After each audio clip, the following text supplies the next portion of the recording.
In this session, you will learn how to manually change the shape of a round opening to a rectangular one, and vice versa. To modify the shape of an opening, follow these steps. Select one or multiple openings. Click Rectangular Circular and the openings will change their shapes.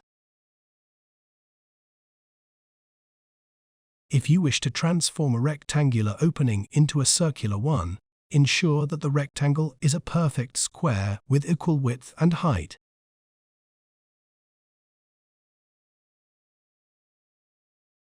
Please note that when creating and updating the opening with ConVoid, the shape will be preserved as long as the reference element's dimensions remain unchanged.